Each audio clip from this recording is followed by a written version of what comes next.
भी है उत्तर प्रदेश, जो देश के सबसे बड़े राज्य, उसके उप मुख्यमंत्री है। और आज उनकी हम सब लोग भाषण को सुनेंगे, उनकी बातों से निवेदन करूंगा कि ये परिवर्तन यात्रा है।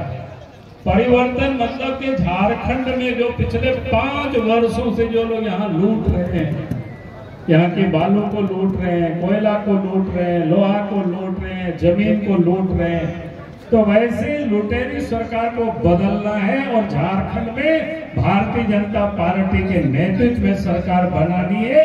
यही मैं कहने के लिए, यही निवेदन करने के लिए सिर्फ आपके बीच में मैं उपस्थित हूँ। आप सबसे कहूंगा कि आज आप देखिए 5 वर्षों में हेमंत सोरेन की सरकार ने कुछ नहीं किया। हेमंत सोरेन सरकार का नेतृत्व कर रहे कांग्रेस पार्टी, राष्ट्रीय जनता दल है। इन 5 वर्षों तक लोगों को धोखा दिया, ठगा लोगों को, इन्होंने कुछ काम नहीं किया। अब क्या कर रहा है? वोट लेने के लिए हेमंत सोरेन जी मां बहनों को ठग रही है और 1000 रुपया देना का प्रारंभ किया है, क्योंकि उनको पता है कि अक्टूबर के बाद नवंबर में चुनाव होना है, 1-2 महीना ही देना पड़ेगा, इसके बाद तो फिर से देना नहीं है।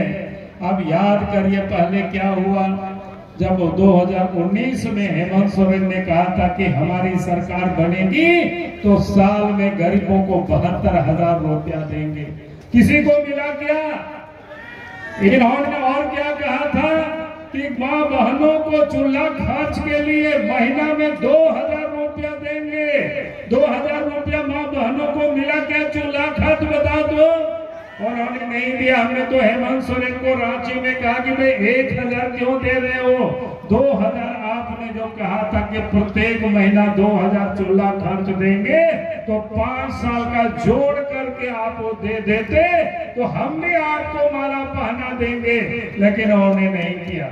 उन्होंने क्या कहा था कि लड़कियों की जब शादी होगी तो उनको सोने का सिक्का देंगे। किसी एक भी कोई बच्चे को कोई शादी हुआ सोना की सिक्का कोई हेमंत सोरेन जी ने दिया क्या? याद करो, बताओ दिया क्या? उन्होंने नहीं दिया। उन्होंने कहा था कि बूढ़े बुजुर्ग को, विधवा को और दिव्यांग को 2500 रुपया पेंशन देंगे, वो भी दिया क्या? किसी को नहीं दिया। उन्होंने पूरे 5 साल तक ठगा। झारखंड के नौजवानों को भी क्या कहा था कि हमारी सरकार बनेगी तो 5 लाख लोगों को नौकरी देंगे, और अपने पिताजी का भी उन्होंने कसम खाया था।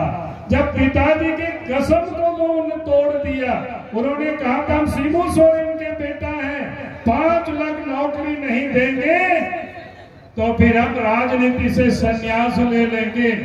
आप तो 5 साल हो गया किसी को नहीं दिया, बल्कि आप तो जॉब के नाम पर उत्पाद विभाग में सिपाहियों को दौड़ा रहा है। गर्मी में 19 बच्चे मर गए इस गर्मी में, उसके लिए कौन जिम्मेवार है? हेमंत सोरेन को इसका जवाब देना पड़ेगा।